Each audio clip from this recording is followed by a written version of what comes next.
bem-vindos na nossa primeira aula que a gente vai dar aqui semanalmente, todas as segundas e quinta-feiras de todas as semanas. A partir dessa semana vamos dar aulas às 19 horas sobre esse universo da engenharia civil, empreendedorismo e como ser um profissional muito melhor e excelente, como se destacar no mercado também, né? E hoje, como é a nossa primeira aula, eu resolvi trazer um pouquinho do mercado que a gente tem latente hoje no nosso país, só que pouquíssimos profissionais estão olhando para esse ramo, né? Bom, para a gente entender um pouquinho mais esse mercado, eu vou explicar um pouquinho do que acontece, né, quando a gente sai da faculdade. Na verdade, a gente é formado para ir trabalhar em empresas como CLT. Não tem jeito. Ou a gente sai à procura, ou é um emprego em alguma empresa, ou até mesmo a gente procura ir fazer um concurso, prestar um concurso e ter uma coisa mais tranquila, né? Se bem que algumas pessoas falam que concurso traz alguma estabilidade, mas eu não sei não, viu? Eu sou suspeita para falar, nunca fui muito fã. Mas, já que a gente está falando aqui sobre engenharia civil e o mercado profissional, esse mercado, ele foi muito aquecido alguns anos atrás, inclusive quando eu saí da minha faculdade de engenharia ambiental em 2010, gente, o mercado estava assim, bombando. As empresas iam até a faculdade para buscar já alguns profissionais, alguns alunos que já tinham uma nota melhor, enfim, já estavam pescando mesmo na faculdade. Gente, e olha a chuva, detalhe. Mas vamos lá. Não vamos deixar isso atrapalhar a nossa aula, não. Inclusive, né, vocês podem estar notando, mas isso aqui é uma aula gravada, porque eu tive alguns problemas técnicos hoje, mas quinta-feira essa aula será ao vivo e você poderá tirar todas as suas dúvidas comigo aqui ao vivo. Então, vamos lá. Voltando à faculdade, nesse ano de 2010, as empresas vinham a procurar, né, os alunos que tinham as melhores notas já para estar já fazendo estágio, fazendo um trainee, porque o mercado estava super aquecido, estava pagando muito bem. Então, naquela época, como eu vi que a engenharia ambiental também não estava lá grande dessas coisas assim, eu decidi partir para a área de engenharia civil, até porque é mais o meu perfil, né? Eu sou uma pessoa um pouco mais ativa, um pouco mais agitada, eu gosto de ver as coisas prontas, não gosto de burocracia, odeio.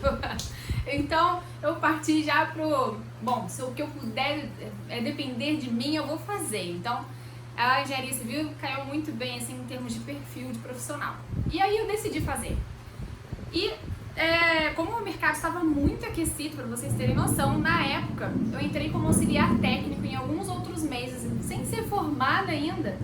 Eu já fui contratada como engenheira de obras de um trecho da rodovia Presidente Dutra, que compreende, né, o trecho Rio-São Paulo, é uma das principais rodovias que existe aqui no nosso país.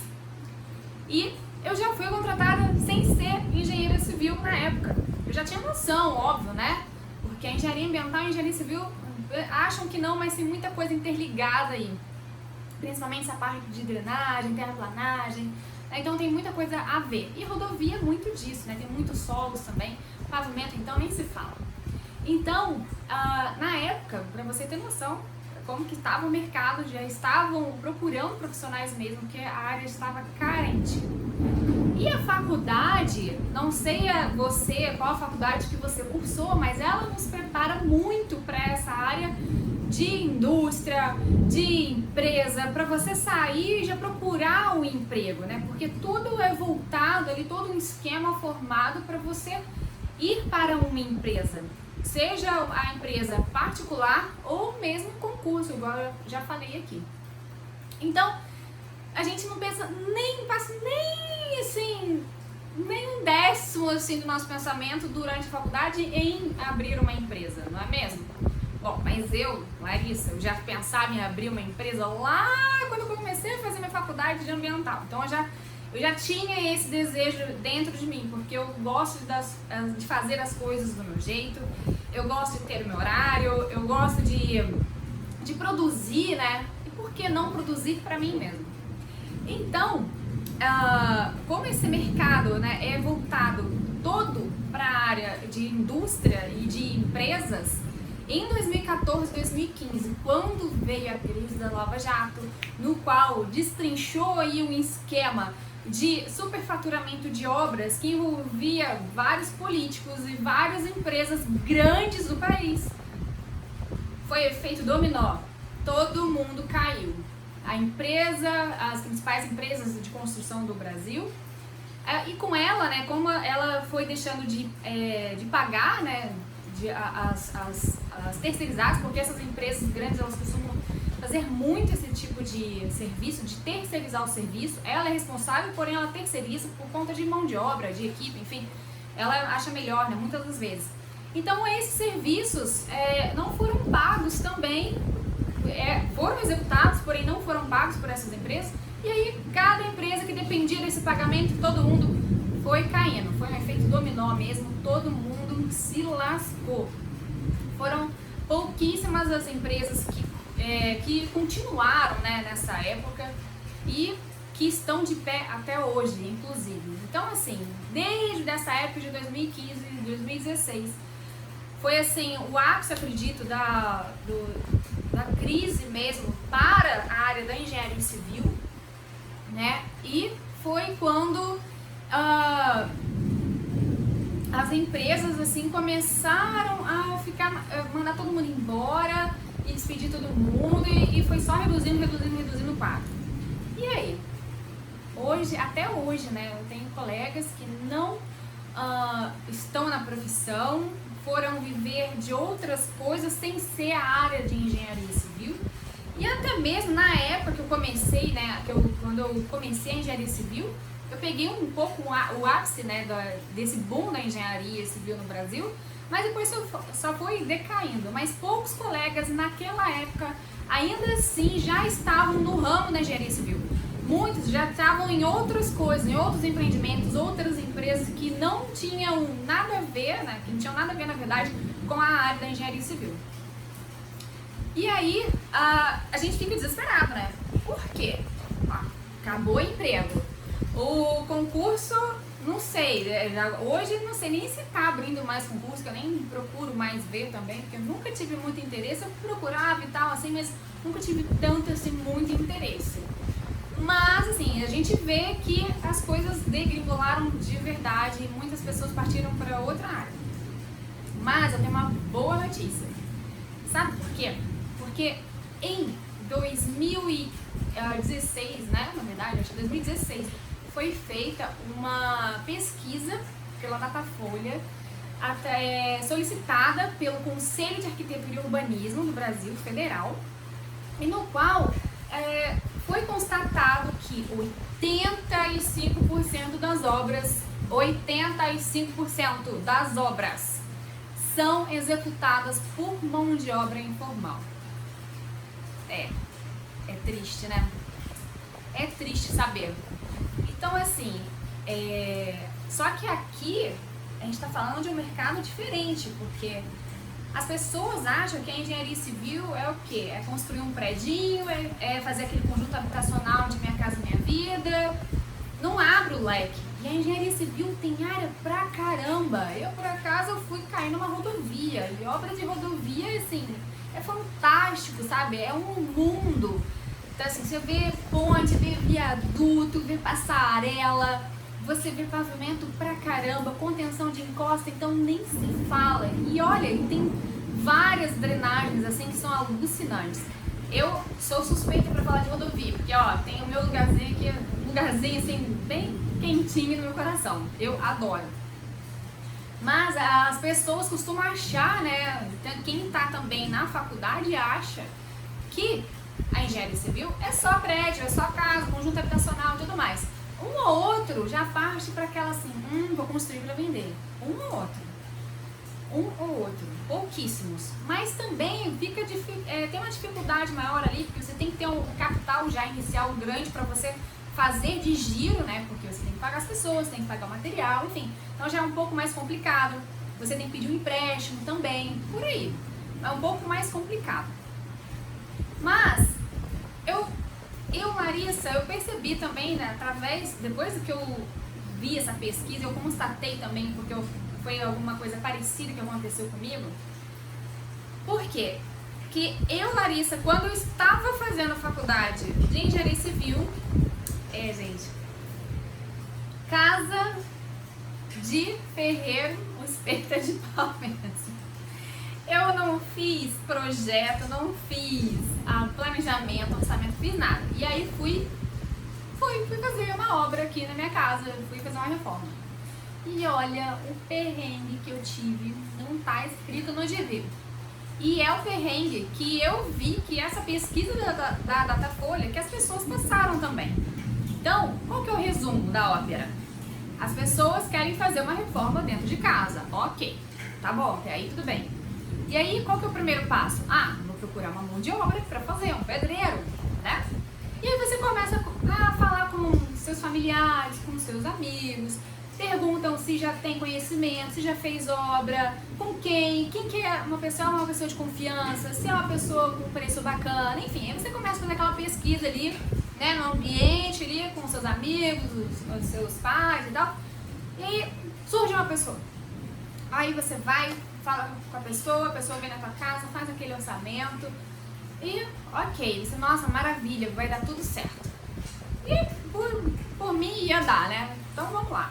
E aí eu contratei essa pessoa para fazer a obra aqui em casa.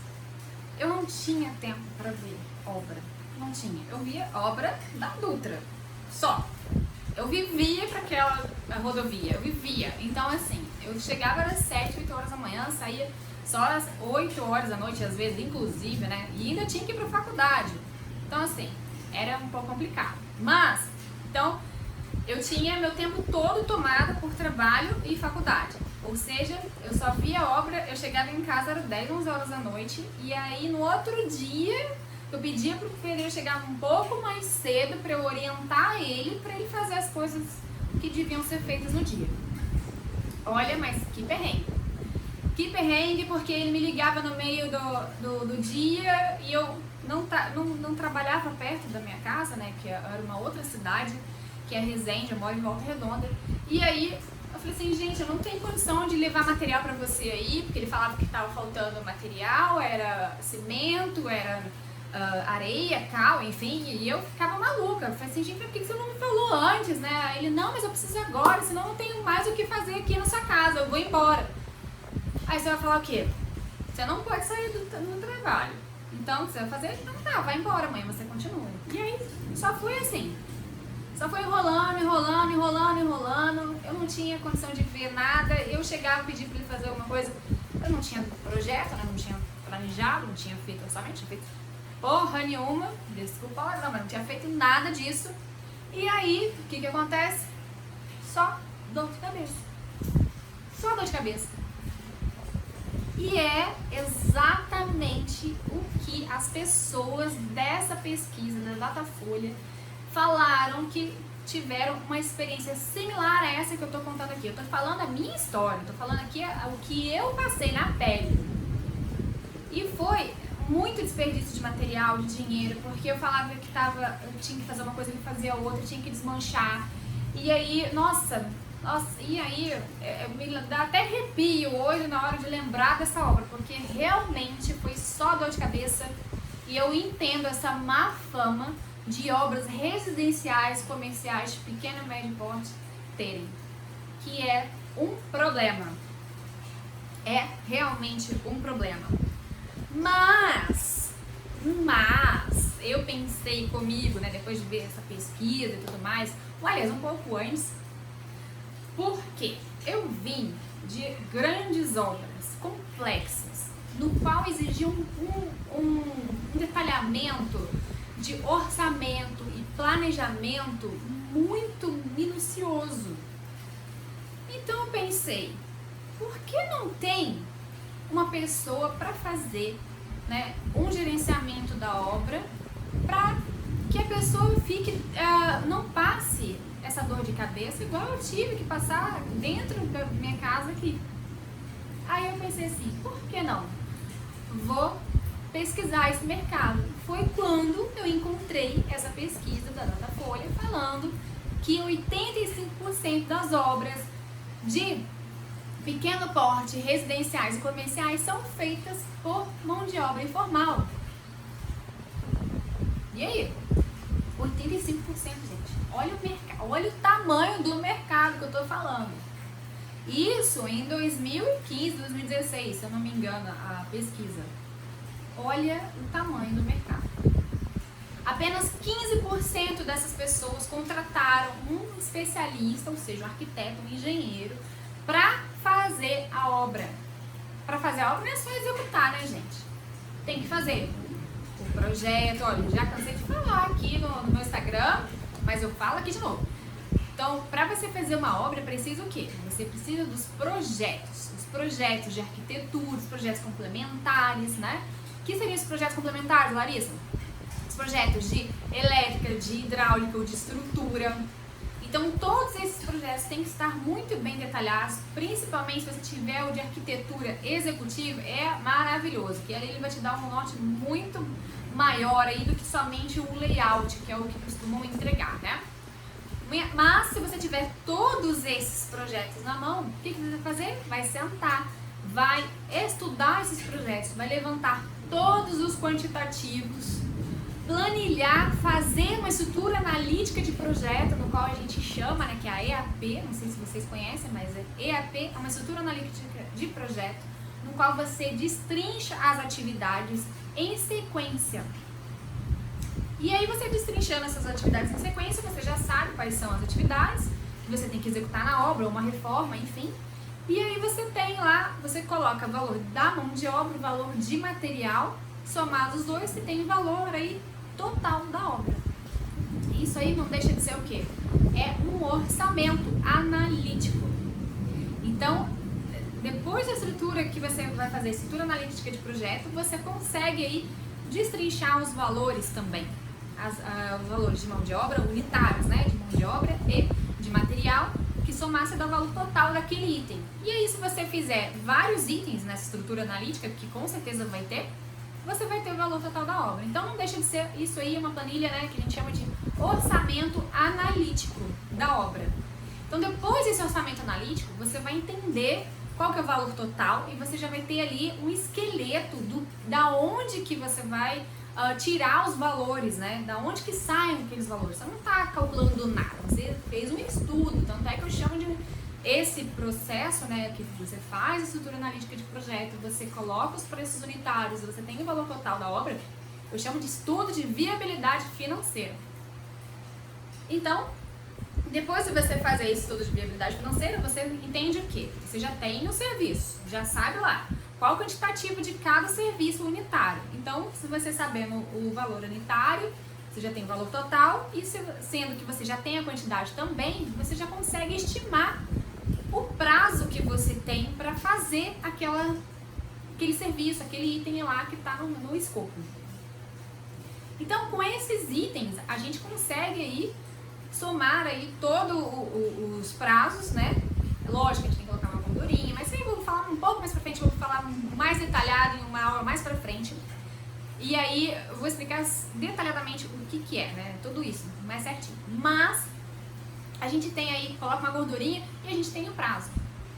Então, o que eu já estou explicando aqui é o quê? Que nenhuma obra residencial que eu já vi até hoje, pelo menos aqui na minha cidade, ninguém faz um estudo de viabilidade desse. Não fazem. E aí, às vezes você vai me perguntar, Larissa, mas como é que eu vou vender isso, né? Assim, gente, olha só. Você deve estar se perguntando, como que eu vou entrar nesse mercado, sendo que você acabou de falar que as pessoas geralmente fazem a obra, procuram saber, né, com o pedreiro ou o comércio de obras. Bom, você tem que aparecer. As pessoas têm que entender qual é o papel do engenheiro na obra, né? Por quê? E tem que desmistificar também aquele mito de que o engenheiro encarece a obra, que está completamente errado. Na verdade, eu falo para todos os meus clientes, eu falo para todo mundo isso. O engenheiro civil, ele sai da faculdade já com a chavinha assim na cabeça, falando assim, olha, eu tenho que economizar. E ele vai para uma indústria, ou então ele vai para uma empresa de grande porte, ele é pressionado o tempo inteiro para fazer mais com menos. Ou seja, a gente está sempre de olho no orçamento, a gente sempre vê o melhor custo-benefício de se fazer as coisas. Então, te pergunto, o engenheiro vai encarecer a obra? Não vai, né? A gente não tem esse intuito de encarecer. Óbvio que algumas pessoas podem pensar isso, mas não vai encarecer a obra. Muito pelo contrário. Se a gente fizer todo esse planejamento, orçamento, fazer todo esse estudo antes de iniciar a obra, a gente tem uma economia de até 20% ou 30%. Gente, 30% de um valor de uma obra é uma coisa assim, inimaginável. Inimaginável. Vamos supor que a obra, no final das contas, assim, sem contratar engenheiro, sem nada, custou 100 mil reais. 100 mil. 30% é quanto?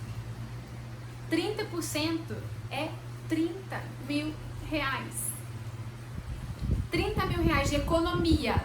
Então, como que as pessoas podem imaginar que nós, engenheiros, vamos encarecer uma obra?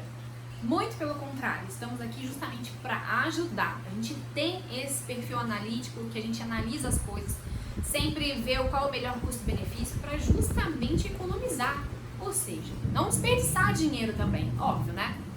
Então aqui eu tô falando o seguinte, que a gente tem a ferramenta na mão, a gente saiu da faculdade, a gente sabe calcular, a gente, poxa, quem aí passou por 4 cadeiras de cálculo, física e tudo? Calcular é pra nós engenheiros, não tem jeito, né? A gente tem que saber calcular.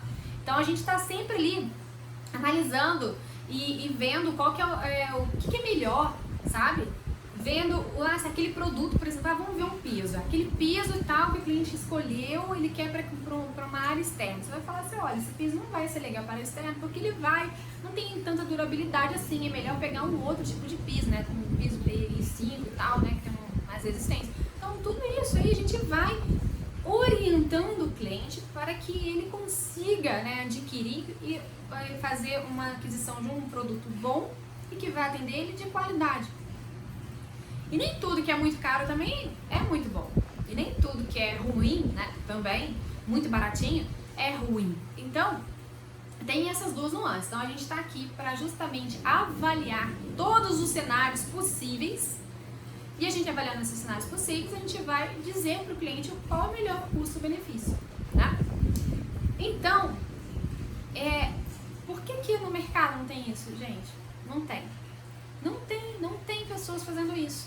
Então, olha só, a gente tem hoje, já, através da pesquisa da Datafolha, nos disse que 85% das obras são feitas com mão de obra informal.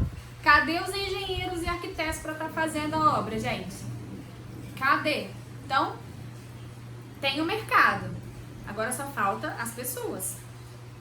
Então, se você está pensando em como sair aí, tipo, de um buraco que você está financeiro, alguma coisa assim, você já fez a faculdade, está desanimado e tal, não sabe o que fazer. Vamos empreender. Empreender é um caminho também. Não é fácil. Mas, aliás, nenhum é fácil. Mas empreender não é tão fácil assim quanto imagina. Ah, só abrir uma empresa e vamos embora. Também não é assim. A gente vai falar um pouco mais pra frente também sobre as habilidades que a gente precisa ter para você ter uma empresa. Mas hoje a gente está falando sobre o mercado. E o mercado existe. O mercado de pequenas, médias obras existe. Ainda mais agora, nessa pandemia, aqui no Brasil, a taxa Selic chegou a 2%. Cara, é a menor taxa Selic do Brasil registrado na história.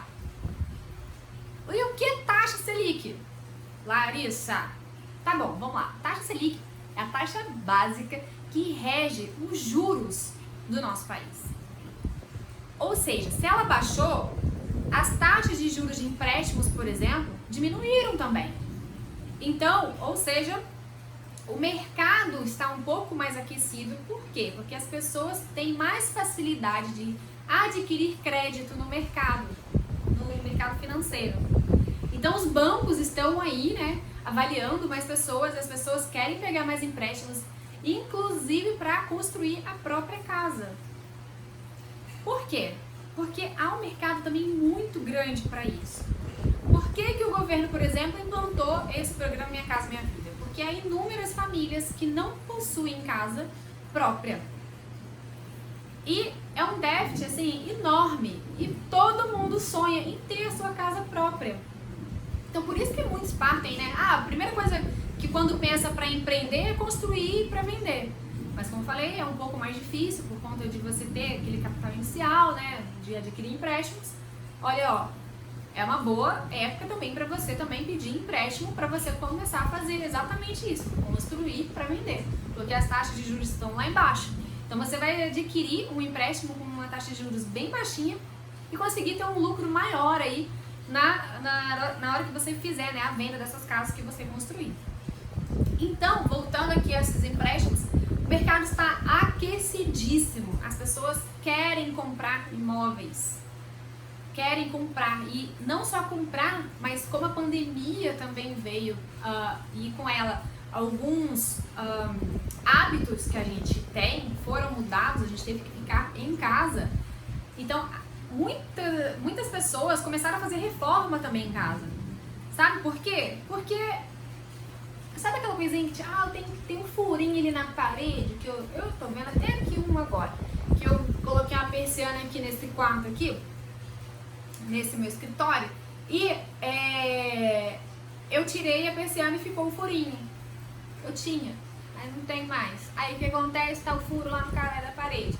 Aí o que faz? Tá incomodando até hoje, mas eu não arrumei. Mas tem muita gente que se incomoda com isso porque começa a conviver com esses pequenos problemas dentro de casa. E aí vai falar assim, eu tenho que arrumar isso. Por quê? Porque você tá ali, tá vendo todo dia aquilo ali, sabe? O tempo inteiro aquilo te incomoda. E aí a pessoa parte pra pegar e fazer uma reforma.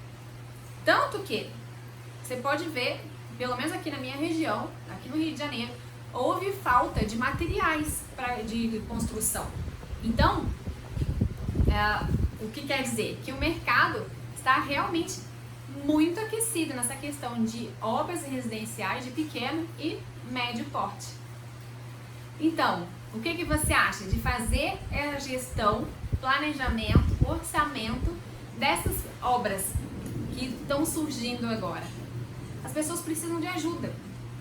E o que é empreender, Larissa? Bom, empreender nada mais nada menos é você ter uma solução de um problema. Então, olha só, as pessoas estão em casa, estão com dinheiro, estão querendo construir, só que não querem construir porque acham que vai ter dor de cabeça. Você, engenheiro civil, você tem todas as ferramentas na mão. Como eu falei, você é uma pessoa analítica, você sabe calcular, você sabe orçar, você sabe fazer levantamento de quantitativo, você sabe fazer uma estimativa de tempo de duração de uma obra. Você tem a faca e o queijo na mão, você tem o mercado aqui, que 85%, já falei, 85% das obras são feitas por mão de obra informal. Então, tem 85%, tá aqui. O mercado está pedindo. Nessa pesquisa da Datafolha, as pessoas falaram exatamente isso. Se eu tivesse um profissional para me acompanhar a obra, porque foi muito perrengue, muita dor de cabeça, porque o cliente que é leigo não conhece obra, você vai falar assim, olha, a gente tem que fazer uma viga baldrame aqui, assim, assado. Ele vai falar assim, o quê? Fala de novo, você tá falando grego, meu filho, me traduz o que você tá falando. Então, assim, ele não sabe, nem tem obrigação. Eu sou do seguinte lema, cada um seu quadrado. Eu não sou médica, por exemplo, mas eu dou meu espetáculo ali, né, vou lá, caço no Google, doutor Google, né? Mas eu não sou médica, eu não posso receitar nada pra ninguém, eu posso gostar da medicina, eu gosto de ler alguma coisa, mas eu não sei de nada, eu não estudei aquilo. Eu, Larissa, na engenharia civil, eu mesmo falo, gente, tem área que eu não entendo. Porque o leque da engenharia civil é tão grande de atuação, você fica assim, então eu escolhi atuar em quê? Na gestão de obras planejamento e orçamento. É isso que eu gosto de fazer e é isso que eu aprendi a fazer também durante essa minha trajetória de carreira. E eu decidi trazer para pequenas médias obras. Por quê? Falta. Eu duvido que você não tenha pelo menos uma história que alguém fez alguma reforma ou começou a construir e não tenha passado por algum perrengue com essa mão de obra informal. Olha, e eu não estou falando aqui que essa mão de obra informal é toda de ruim, não. Eu, por exemplo, tenho pessoas que trabalham comigo na minha equipe que são excelentes. Tenho mestre de obras, tenho eletricista, tenho bombeiro hidráulico, eu tenho... Olha, minha equipe assim é excelente. Mas só eles são excelentes na execução. Mas quem que vai ver? Quem que vai entregar? Quando que vai entregar o material? Qual a quantidade daquele material? Você tem que conferir. Saber se aquele material é adequado àquele tipo de situação ou não. Óbvio que com o dia a dia a pessoa pode aprender isso. Mas nós, engenheiros, somos totalmente capacitados para fazer o quê? A gestão da obra. Que é essa parte de planejamento, que é essa parte de orçamento. E que você fazendo isso, você vai economizar para o cliente 30%. Então, olha só. O mercado está aqui. Tem 85% das pessoas que constroem com mão de obra informal. E aí, você tem todas essas qualidades que eles precisam. Você tem conhecimento técnico, você tem o know-how aí, você sabe como constrói uma obra, tudo. Então, por que não? Olha, eu acho que esse mercado é excelente.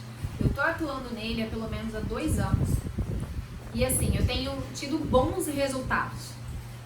E mais do que bons resultados financeiramente, eu falo, o melhor pra mim é ouvir o cliente falar assim, nossa, eu não tive um problema com você, eu não tive uma dor de cabeça com você. Porque, ou seja, eu tô ali na obra do cliente para solucionar os problemas que vão pintando durante a obra também. Não é só você planejar, você tem que fazer, né, uma gestão de obra, fazer uma administração de obras também. Porque os problemas vão surgindo durante a obra, não tem jeito. Então você tem que estar ali para solucionar. Então, se você está ali, soluciona os problemas para o cliente, ele fala assim, nossa, é perfeito. Por quê? Porque tem alguém qualificado, tomando conta da obra para ele, que sabe o que está fazendo. E que evita o quê? Dor de cabeça, frustração, desperdício de material, desperdício de dinheiro. Né? A obra também tem fama do quê? Que sempre atrasa, mas você, como profissional, você pode estar ali falando, olha, não vai atrasar, porque você já fez um planejamento antes e conforme vai acontecendo as coisas na obra também, você já vai solucionando um quanto antes também, para que não atrase, não impacte no cronograma. Então, agora eu te pergunto, a gente tem a faca e o queijo na mão. Vamos empreender esse ano? Vamos ganhar dinheiro? Porque olha, é o que tem de melhor hoje no mercado. Você pode cair para outros mercados e tal, da engenharia civil, que eu acho excelente também. Mas se você está procurando alguma coisa nova e que você consiga, que dependa de si mesmo, eu acho que esse é um mercado excelente, que é de gestão de obras residenciais, comerciais de pequeno e médio porte. Bom, essa aula foi só uma introdução do que a gente está por vir. Ela vai, como já disse, ela está sendo gravada, mas as próximas aulas serão ao vivo. E eu conto com vocês aqui toda segunda e toda quinta-feira, às 19 horas, para a gente falar sobre o mercado de engenharia civil, sobre técnicas também, sobre reformas, sobre obras, todo esse mundo, né, que tem. Então a gente vai trazer sempre um item novo aí pra gente estar discutindo, tá bom? Então é isso. Espero que vocês tenham gostado. Dá um like aqui nesse vídeo e compartilhem também com quem né, que tenha que ver esse vídeo, porque eu acho que esse vídeo também é excelente. Porque as pessoas têm que saber dessa novidade. Não é novidade, mas tem que saber desse mercado. Então, eu quero compartilhar com você essa minha trajetória, porque é uma trajetória que tem dado certo, é um sucesso. Então, vamos ser um sucesso nesse ano de 2021? Conto com vocês. E não deixem de dar um like, viu? Até a próxima!